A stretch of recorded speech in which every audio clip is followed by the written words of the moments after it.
কেরালায় সক্রিয় হয়ে গিয়েছে মৌসুমী বায়ু। মৌসুমী বায়ু রাজ্যে এসে পৌঁছানোর আগে থেকেই বৃষ্টিতে ভিজছে কলকাতা। শুক্রবার সকাল থেকে ঘন কালো মেঘে ঢাকে শহর। কোথাও কোথাও হালকা থেকে মাঝারি, আবার কোথাও ভারী বৃষ্টি। টানা বৃষ্টিতে শহরের বিভিন্ন এলাকা জলমগ্ন হয়ে পড়ে। রাস্তায় জল জমে ব্যাহত যান চলাচল। বৃষ্টির কারণে জলমগ্ন শহরের একাধিক জায়গা। Central Avenue, Mahatma Gandhi road, আমা স্ট্রিট, সল্টলেক সেক্টর 5-এ হাঁটু জল। রাস্তায় থই থই জলের কারণে ইএম বাইপাস এবং মা ফ্লাইওভারের মতন গুরুত্বপূর্ণ লাইফলাইনে গাড়ির গতি অত্যন্ত কম হয়ে পড়েছে, ফলে যানজটের সৃষ্টি হচ্ছে।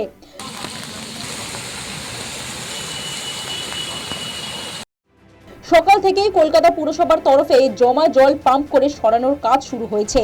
কন্ট্রোল রুমও খোলা হয়েছে, করা হচ্ছে মনিটরিং।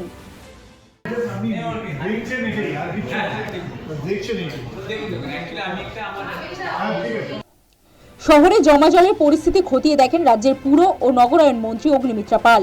আলিপুর চিড়িয়াখানার ভেতরের একটি অংশে ড্রেনের পাইপে ফুটো হয়ে যাওয়া এবং বৃষ্টির কারণে জল জমে যায়। আধিকারিকদের নির্দেশ নিয়ে দ্রুত জল নিকাশির নির্দেশ দেন মন্ত্রী অগ্নিমিত্রা পাল। জুয়ের মধ্যে যে আদিগঙ্গা থেকে যে পাইপ আছে মাটির তলায়, সেই পাইপটা কোথাও একটা লিকেজ হয়েছে এবং সেখান থেকে জল ঢুকছে জুয়ের মধ্যে, এবং সকাল থেকে সাংঘাতিক বৃষ্টি, তাতেও জল জমেছে এবং অনেকটাই জল জমে গেছে যে দিকটা ক্যাঙ্গারুর এনক্লোজার, শিম্পাঞ্জি এনক্লোজার আছে ওই জায়গাটাতে। এবং সঙ্গে সঙ্গেই আমরা ওখানে যাই। টিএমসি থেকে দুটো গাড়ি, যেটা বড় বড় গাড়ি যার মধ্যে মোটর আছে, সাকশন করে, সেই দুটো গাড়ি আনিয়ে নেওয়া হয়। নিজে প্রেজেন্ট ছিলাম।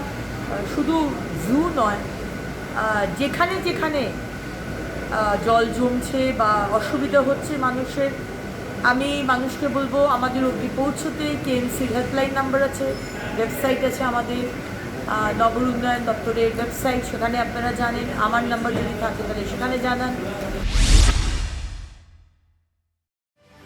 জমা জল নিয়ে তৎপর কলকাতা পুরসভাও। জায়গায় জায়গায় চলছে জল নামানোর কাজ।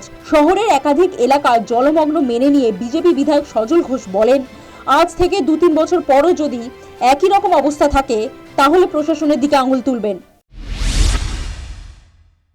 জমা জলের সমস্যা আছে, হ্যাঁ, আর এই জমা জলের সমস্যার পেছনে বিজেপি বা রাজ্য সরকারেরও কোনো হাত নেই। হ্যাঁ, আগামী 2-3 বছর বাদে যদি জল জমে তখন আপনি বিজেপিকে আঙুল তুলবেন।